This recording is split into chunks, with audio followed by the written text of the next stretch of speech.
Assalamualaikum warahmatullahi wabarakatuh.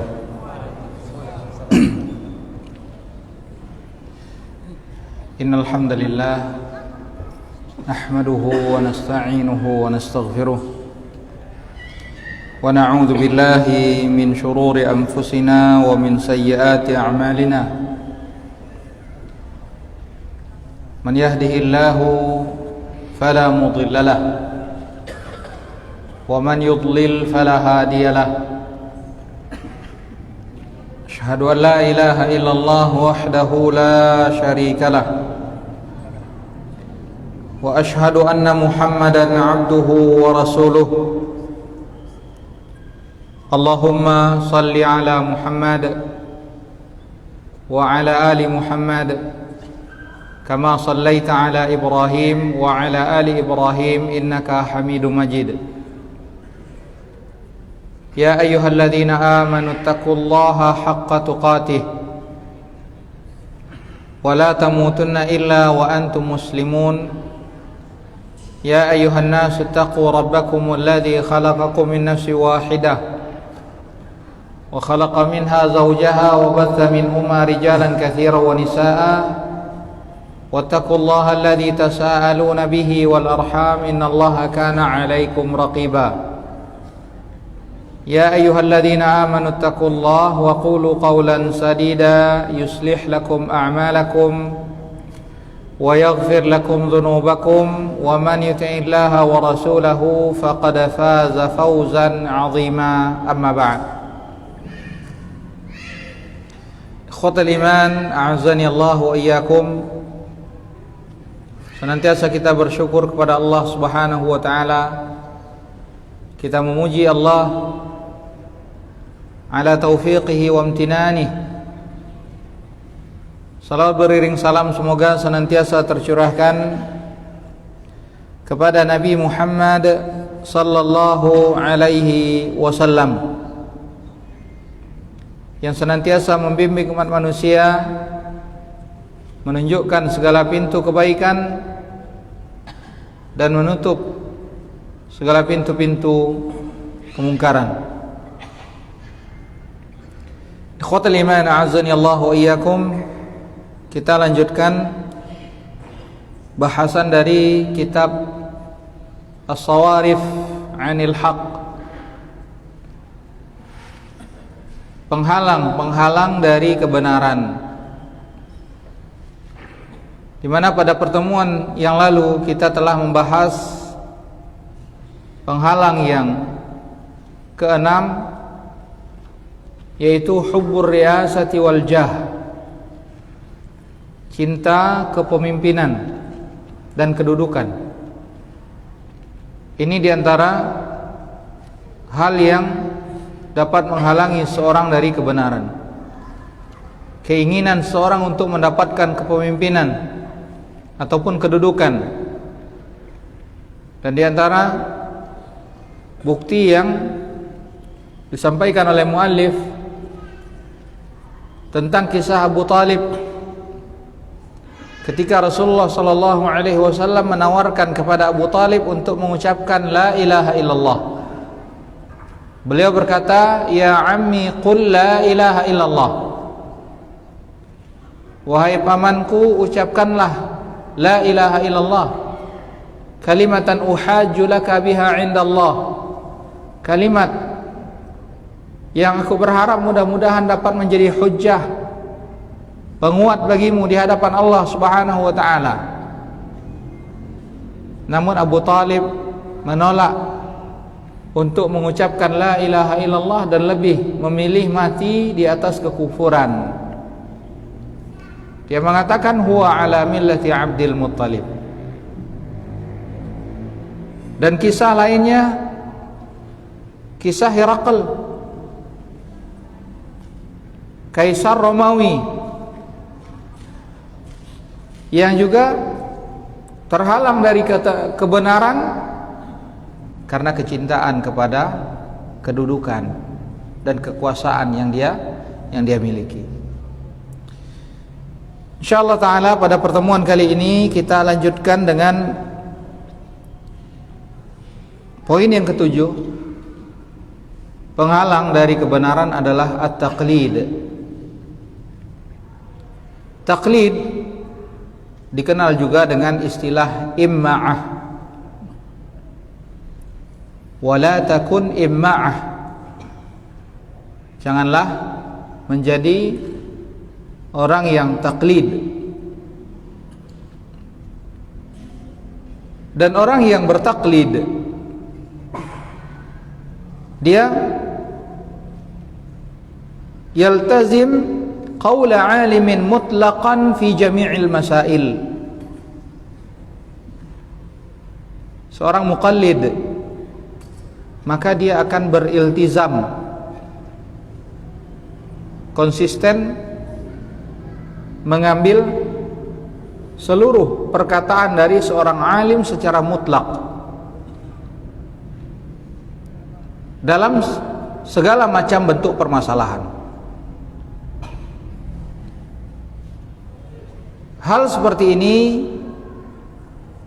bisa menjadikan dia beranggapan atau menjatuhkan dia ke dalam anggapan bahwa si alim tersebut maksum. Dan tentu hal ini adalah merupakan satu kesalahan,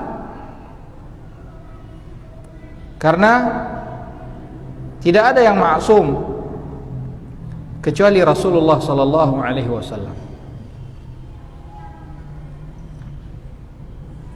Dan ini bisa terjadi tanpa dia sadari. Anggapan bahwa seseorang alim tersebut adalah seorang yang maksum dapat terjadi tanpa dia sadari. Di antara buktinya adalah ketika ditunjukkan kepadanya dalil-dalil kalamullah azza wa jal ataupun hadis Rasulullah sallallahu alaihi wasallam yang sahih, dan ketika dia mendapatkan dalil tersebut bertentangan dengan pendapat alim yang dia bertaklid kepadanya, maka dia akan serta-merta menolak Al-Quran dan hadis Nabi sallallahu alaihi wasallam. Dan ini tentu tidak ada bedanya dengan kondisi orang musyrik dahulu yang Allah Subhanahu wa taala menyebutkan, wa idza qila lahu ittaqillaha wa idza qila lahu ittabi'u ma anzalallah, ikutilah apa yang diturunkan oleh Allah Subhanahu wa taala. Dalam surah Al-Baqarah ayat 170, Allah Subhanahu wa taala menyebutkan, wa idza qila lahum ittabi'u ma anzalallah qalu bal nattabi'u ma alfaina alaihi aba'ana. Mereka berkata, kami hanya mengikuti apa yang kami dapatkan dari nenek moyang kami. Begitu pula halnya seorang muqallid, tanpa dia sadari dia telah terjatuh ke dalam adat kebiasaan masyarakat jahiliyah. Syekhul Islam Ibn Taimiyah rahimahullahu ta'ala, beliau mengatakan di dalam Minhajus Sunnah, beliau berkata, "Fathawabu ala ma jaa bihi ar-rasulu wan nusratu liman nasarah was sa'adatu liman ittaba'ah wa salawatullahi wa malaikatuhu ala al-mu'minina bihi wal muallimina lin-nasi dinah wal haqqu yaduru ma'ahu haitsu dara." Syekhul Islam Ibn Taimiyah rahimahullahu ta'ala, beliau berkata, "Fathawab, sesungguhnya ganjaran pahala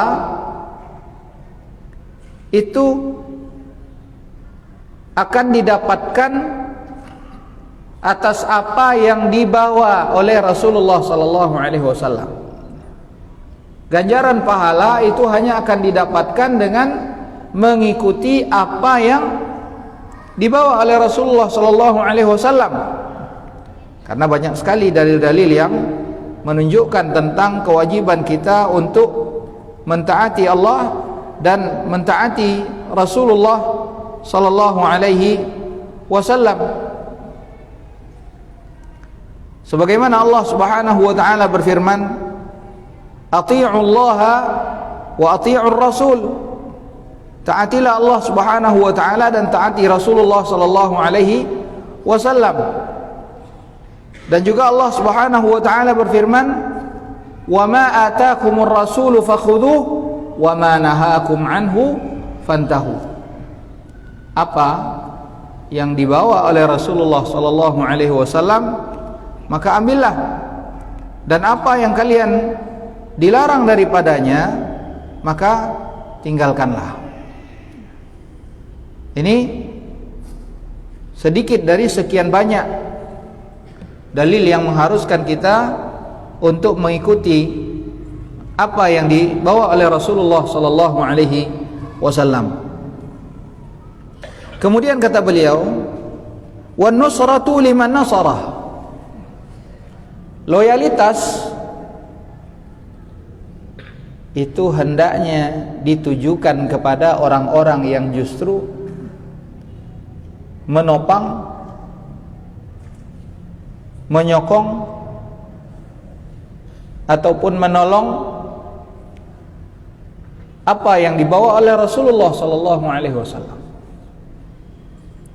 Jadi loyalitas seseorang itu hendaknya tertuju kepada sesuatu yang sejalan dengan yang disampaikan oleh Rasulullah sallallahu alaihi wasallam. Ini yang wajib untuk kita bela. Kemudian kata beliau, "Wasa'adatu liman ittaba'ah." Sesungguhnya kebahagiaan itu hanya akan didapatkan oleh siapa saja yang mengikuti Rasulullah sallallahu alaihi wasallam.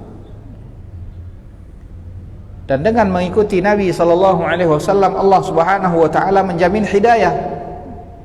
Allah menjamin hidayah bagi orang-orang yang mengikuti Nabi sallallahu alaihi wasallam.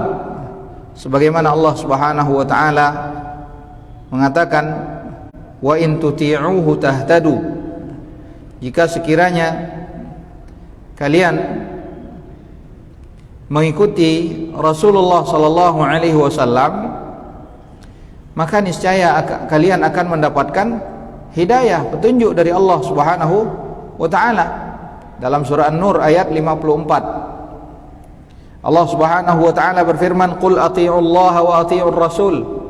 Katakanlah, taatilah Allah, taati Rasulullah sallallahu alaihi wasallam. Ini dengan jelas bahwa yang wajib untuk kita taati itu adalah Allah. Yang wajib untuk kita taati Rasulullah sallallahu alaihi wasallam, karena beliau adalah muballigh anillah, yang menyampaikan dari Allah Subhanahu wa taala. Beliau adalah Rasul utusan Allah SWT. Maka mentaati Rasulullah adalah merupakan ketaatan kepada Allah Subhanahu wa taala. Kemudian Allah mengatakan, "Fa in tawallau fa innama 'alaihi ma hummil wa 'alaikum ma hummiltum."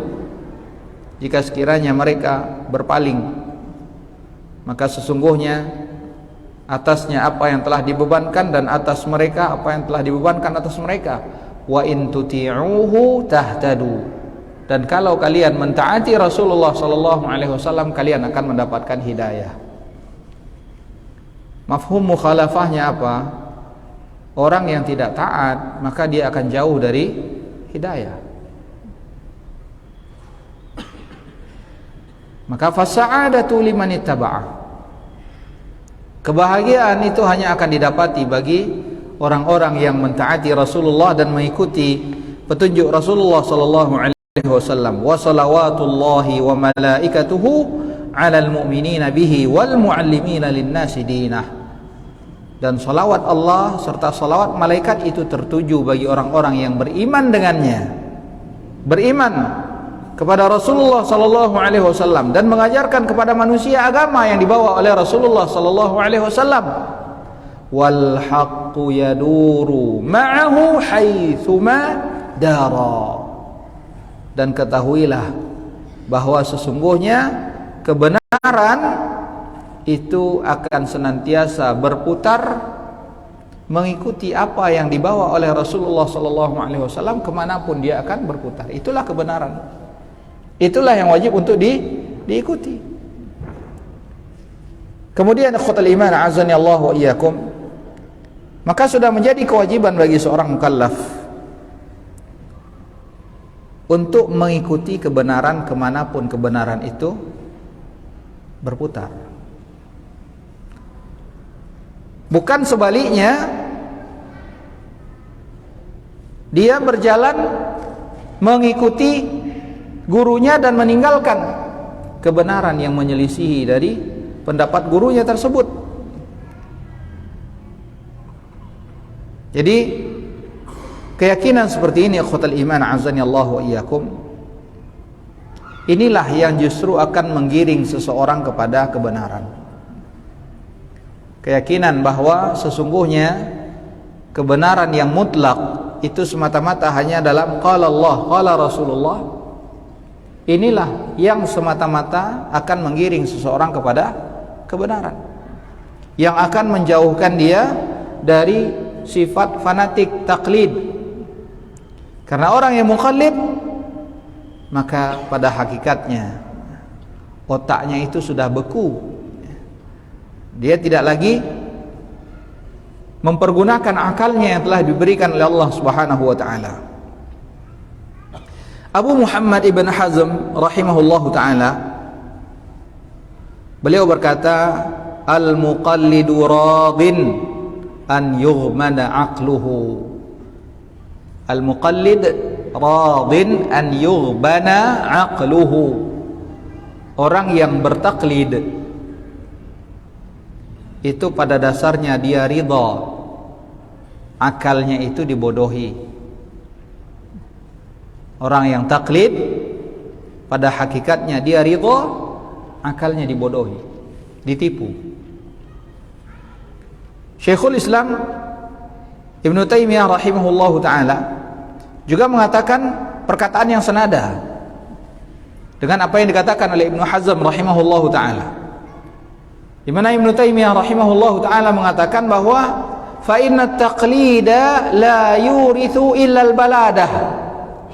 Taklid, fanatik buta, itu hanya akan melahirkan al-baladah.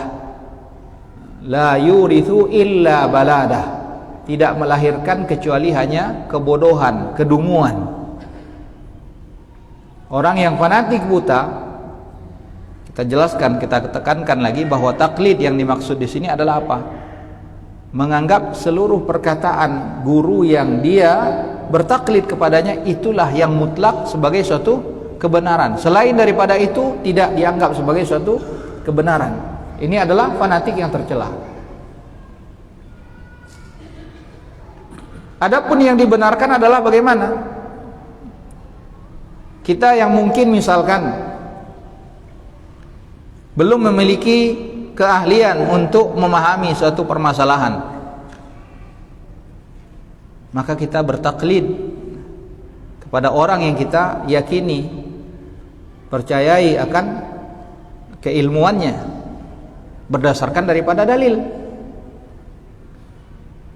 Jadi ketika kita melihat bahwa apa yang dia sampaikan itu sesuai, sejalan dengan dalil, maka kita mengikuti. Ini tidak tercela. Tapi yang tercela adalah orang yang mengikuti apa yang dikatakan oleh gurunya dan mengabaikan segala sesuatu yang bertentangan dengan pendapat gurunya, walaupun pendapat tersebut sesuai dengan dalil dan pendapat gurunya tidak sesuai dengan dalil. Dan ketahuilah ikhwatal iman azani Allah wa iyyakum, bahwa para a'immatul madhab, imam madhab itu seluruhnya tidak mengajarkan kepada pengikutnya untuk taklid.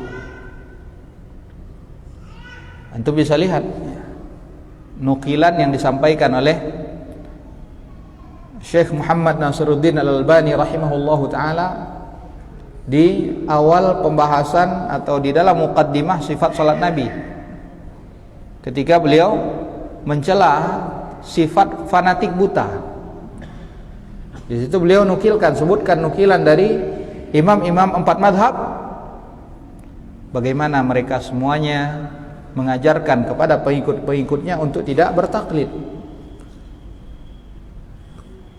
Mereka mengatakan idza shahhal haditsu fahuwa madhhabi.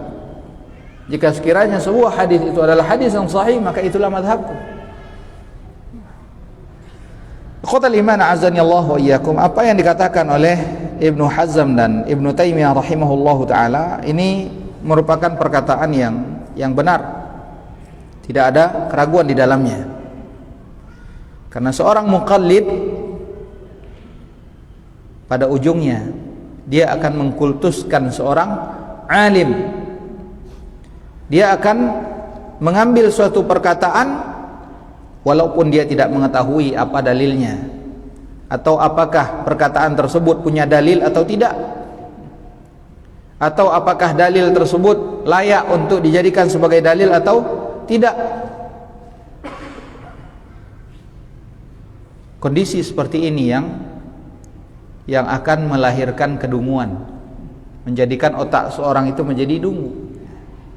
Dia tidak akan membandingkan, tidak akan melihat dalil-dalil Al-Quran ataupun sunnah Rasulullah sallallahu alaihi wasallam. Syekh Abdul Rahman As-Sa'di rahimahullahu taala, beliau mengatakan di dalam risalah Al-Munadharat Al-Fiqhiyah, beliau berkata, fa inna man i'tada al-jarya ala aqwalin la yubali dalla 'alayha dalilun sahihun aw dha'if aw lam yadul yukhmidu dhihnahu wa la yanhadu bi talabir ruqi wal istizadah fi quwwatil fikri wadh-dhihni. Kata beliau, siapa yang terbiasa berjalan mengambil perkataan tanpa memperdulikan apakah pendapat tersebut ditopang oleh dalil yang sahih atau dalil yang dhaif, atau sama sekali tidak memiliki dalil, maka orang yang terbiasa atau memiliki kebiasaan seperti itu, kebiasaan itu justru akan membekukan dhihnuhu, otaknya. Wala yanhadu bi talabir ruqi, dan orang seperti itu tidak akan pernah maju. Orang seperti itu tidak akan pernah maju dan tidak akan bertambah ilmunya, tidak akan pernah bertambah kekuatan fikirannya.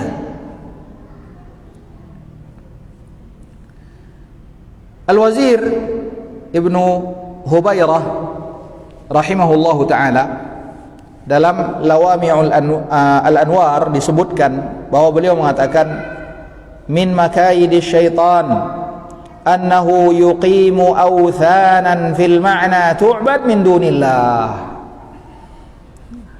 Di antara tipu daya syaitan, perangkap-perangkap syaitan, di mana syaitan menjadikan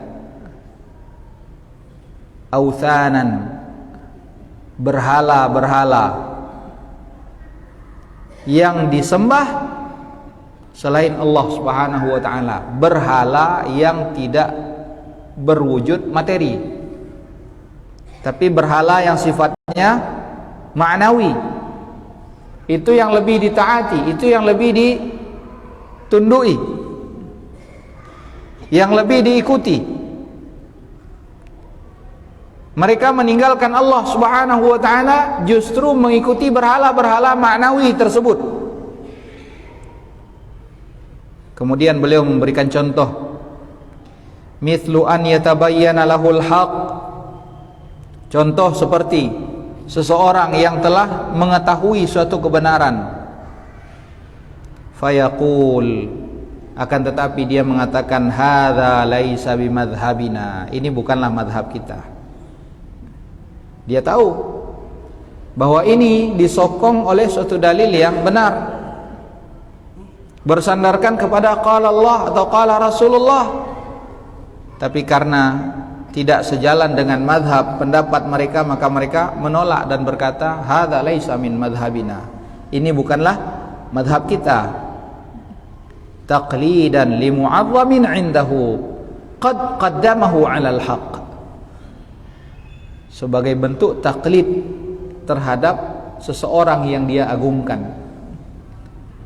Dengan itu dia lebih mendahulukan orang yang dia agungkan tersebut daripada kebenaran. Padahal Allah Subhanahu wa taala telah melarang kita untuk mendahulukan segala sesuatu di atas perkataan Allah dan perkataan Rasulullah sallallahu alaihi wasallam. Dalam surat Al-Hujurat ayat 1, Allah Subhanahu wa taala berfirman, ya ayyuhalladzina amanu. Lihat, ini seruan dari Allah Subhanahu wa taala. Siapa yang Allah seru? Ya ayyuhalladzina amanu, hai orang-orang yang beriman. Dikatakan oleh para sahabat, jika kalian mendengarkan Allah Subhanahu wa taala menyerukan dengan ya ayyuhalladzina amanu fa asghi ilaihi sam'ak, maka fokuskan pendengaranmu. Karena kenapa? Hanya dua kemungkinan. Bisa jadi itu adalah kebaikan yang Allah arahkan kalian kepadanya, atau itu merupakan keburukan yang Allah mencegah kalian daripadanya.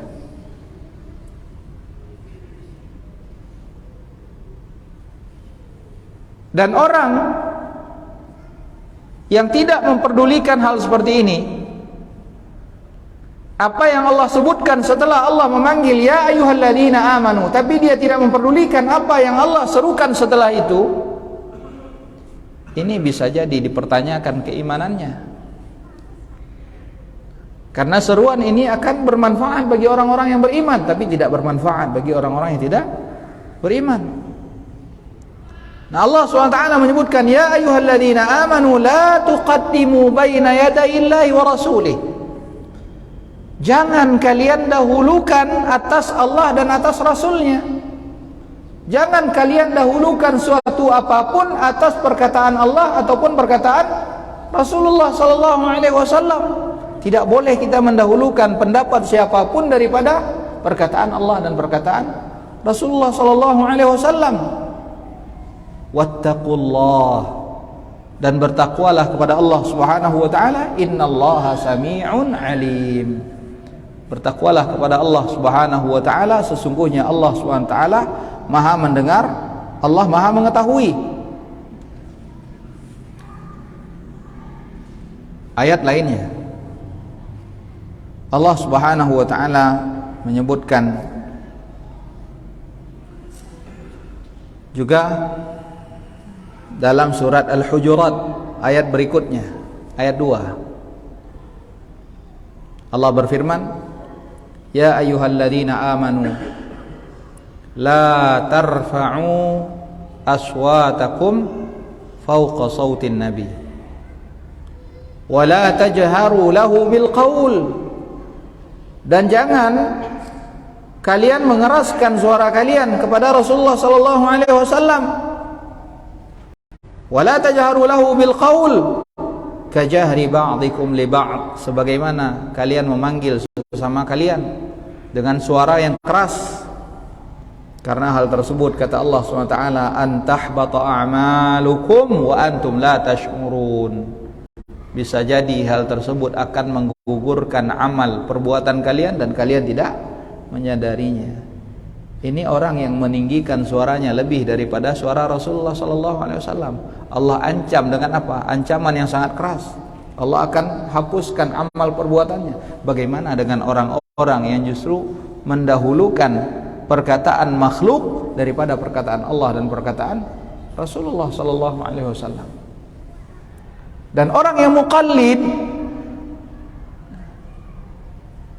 ini pada hakikatnya dia mendahulukan perkataan makhluk daripada perkataan Allah dan perkataan Rasulullah SAW. Dan Allah juga telah memberikan ancaman, wa man yushaqiqir rasul min ba'di ma tabayyana lahul huda. Dalam surat An-Nisa ayat 115, Allah Subhanahu wa taala menyebutkan, "Wa may yushaqiqir rasula min ba'di ma tabayyana lahul huda wa yattabi' ghaira sabilil mu'minin nuwallihi ma tawalla wa nuslihi jahannam wa sa'at masira." Wa man yushaqiqir rasul, siapa yang menyelisihi Rasul, min ba'di ma tabayyana lahul huda, setelah jelas baginya petunjuk,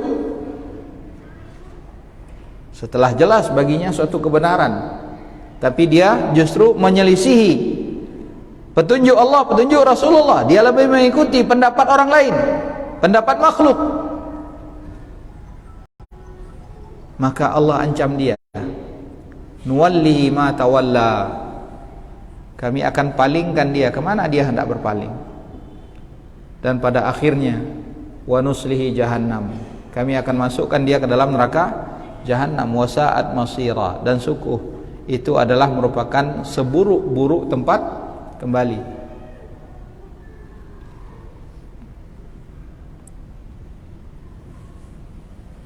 Dan ikhwatal iman azani Allah wa iyyakum, ini taklid, ini petaka yang banyak dialami oleh para penuntut ilmu. Fanatik terhadap ustadz, fanatik terhadap guru, itu kadang-kadang menjadikan mereka terhalang dari kebenaran. Dan betapa banyak hal ini kita dapatkan di antara penuntut ilmu.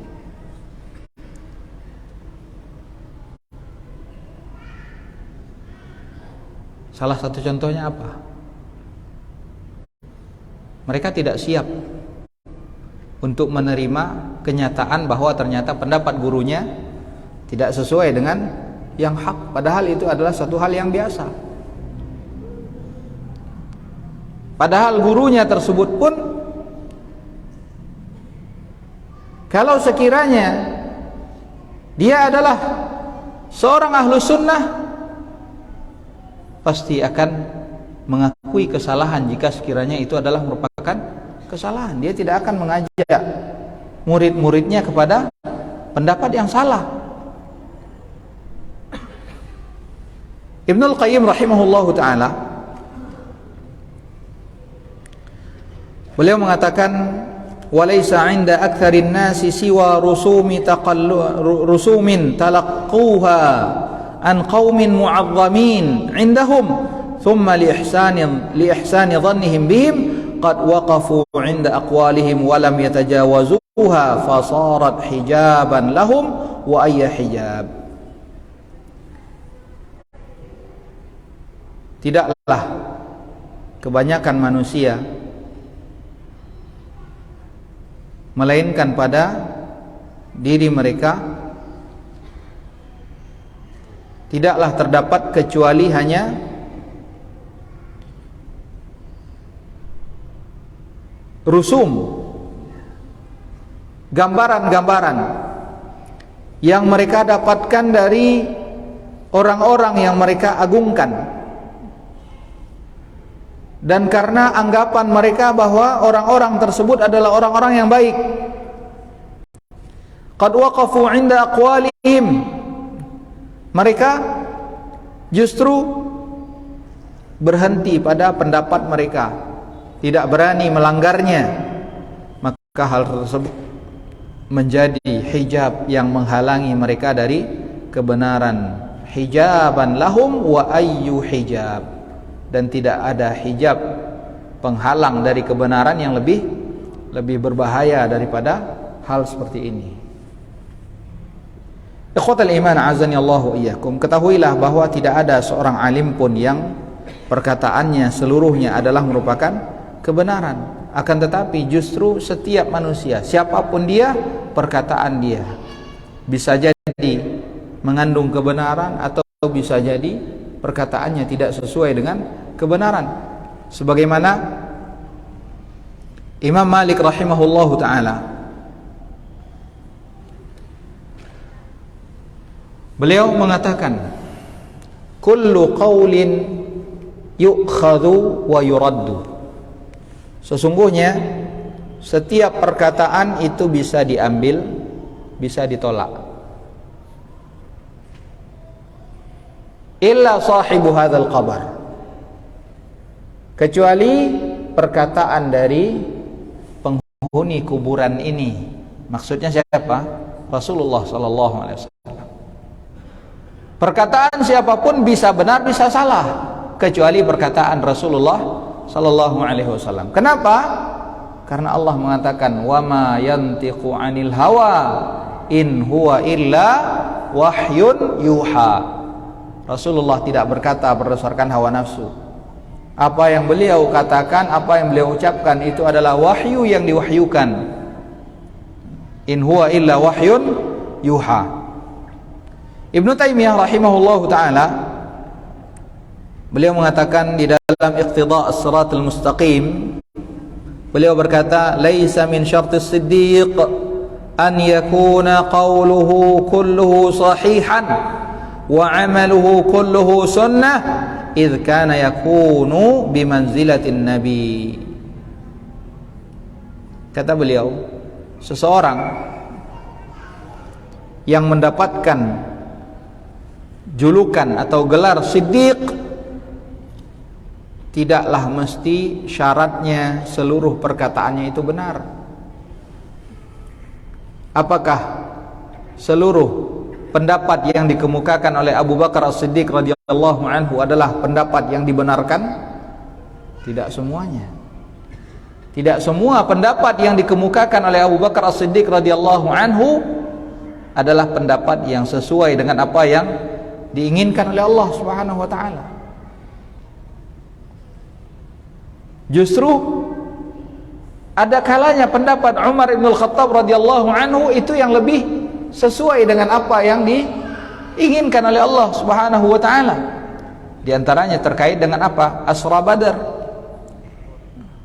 Terkait dengan tawanan perang. Tawanan perang pada saat perang Badar. Justru pendapat Umar lah yang dipuji oleh Allah Subhanahu wa taala. Jadi kata Syekhul Islam Ibnu Taimiyah rahimahullahu taala, bukanlah syarat seseorang mendapatkan gelar siddiq tersebut seluruh perkataannya benar dan seluruh amal perbuatannya itu sunnah, sesuai dengan sunnah. Kenapa? Kata beliau, idh kana yakunu bimanzilatin nabi.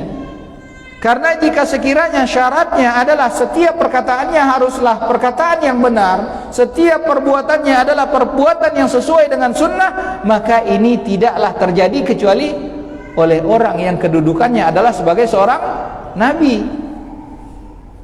Nabi itu yang maksum. Al-Hafidh Ibnu Rajab rahimahullahu ta'ala, beliau mengatakan, fal wajibu ala kulli man balaghahu amrur rasul wa 'arafahu an yubayyinahu lil ummati wa yansaha lahum wa ya'muruhum bittiba'i aw amrihi wa in khalafa dhalika ra'ya 'azimin minal ummah.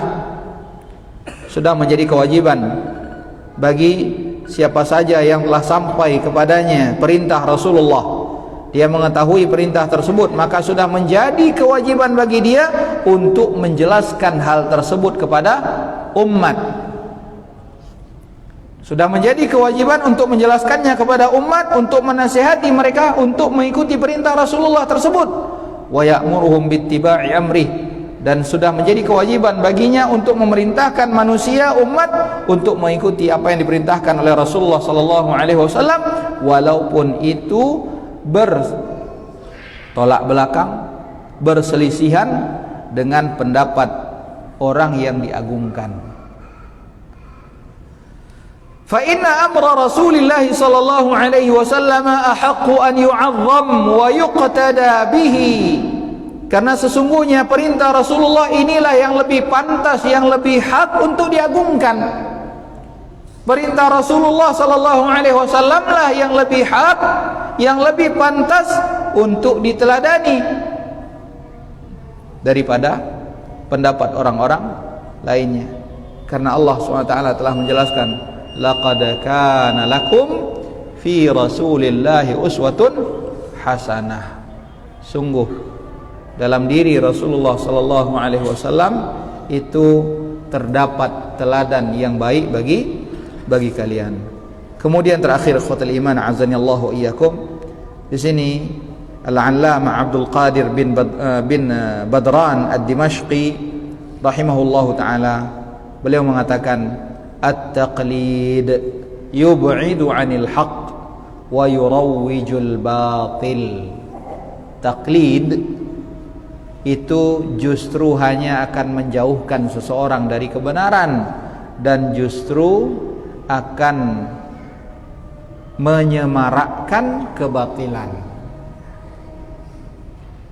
Taklid hanya akan menghalangi dari kebenaran, menjauhkan dari kebenaran, dan justru akan menyemarakkan, menyuburkan suatu kebatilan. Jadi ikhwatal iman azanillahu iyyakum, kita diperintahkan oleh Allah Subhanahu wa taala, fa in tanaza'tum fi syai'in farudduhu ila Allahi war rasul. Jika sekiranya kalian berselisih, maka kembalikan kepada Allah, kepada Rasulullah sallallahu alaihi wasallam. Ikhwatal iman azanillahu iyyakum, ini yang dapat kita sampaikan pada pertemuan kita di malam hari ini. Mudah-mudahan dapat bermanfaat bagi kita semuanya. Ja'alallahu wa iyyakum mimman yastami'ul qawla fayattabi'u ahsanah. Wa sallallahu ala nabiyyina Muhammad wa ala alihi wa sahbihi wa sallam. Subhanakallahumma bihamdik, asyhadu an la ilaha illa anta astaghfiruka wa atubu ilaik. Assalamualaikum warahmatullahi wabarakatuh.